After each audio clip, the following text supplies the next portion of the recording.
En arrivant en Suisse en 1916, j'avais déjà écrit des poèmes et tout mon intérêt était pour la poésie.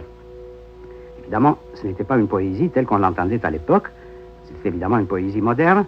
Apollinaire m'était déjà tout à fait familier, ainsi qu'Alfred Jarry et d'autres écrivains qui étaient de l'avant-garde à cette époque-là déjà. Nous avions vu le cubisme, il y avait le futurisme, il y avait l'expressionnisme, enfin il y avait un souffle de modernisme qui soufflait à travers l'Europe. You said that there was a modernism in Europe, but that didn't prevent you from saying that Dada wasn't modern. What did you mean by that? Oui. Dada n'est pas moderne, nous l'avons dit exactement au moment du congrès de Paris, parce que Dada était assez anarchique.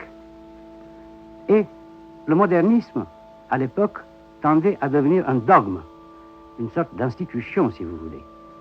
C'est-à-dire, il y avait la revue L'Esprit Nouveau, le modernisme s'appliquait en architecture, en peinture, et ce qui nous intéressait, nous, c'était l'esprit même des choses et de la vie que nous voulions exprimer. Or, moderne avait un sens péjoratif pour nous. C'était presque une insulte de nous appeler modernes.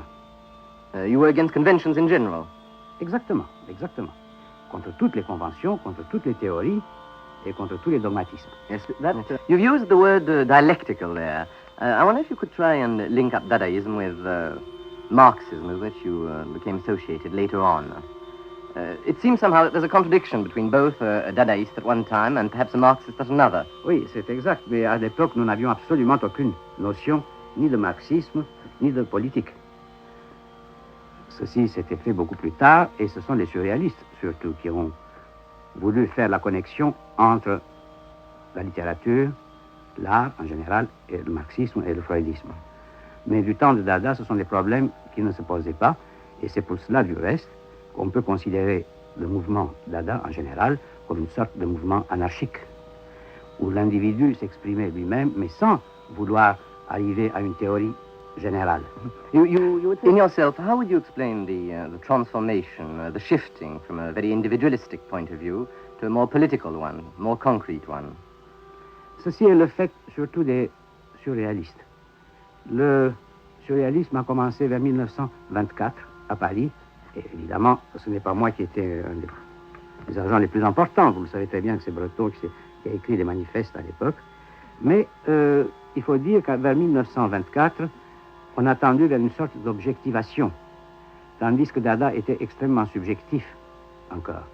Et la révolte de Dada était embryonnaire, était diffuse, n'avait pas un but précis, scientifiquement définissable.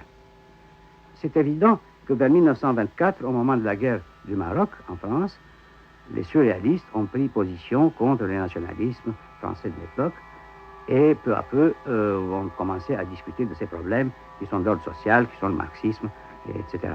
Mais Dada était très individualiste et ne concevait pas son adhésion au communisme à l'époque. So you would say that Dada, in other words, has considerably changed? Non, il n'a pas changé puisque le surréalisme est encore autre chose que le dadaïsme. Mais on pourrait dire que Dada n'était pas une école ni une direction, c'était vraiment une aventure.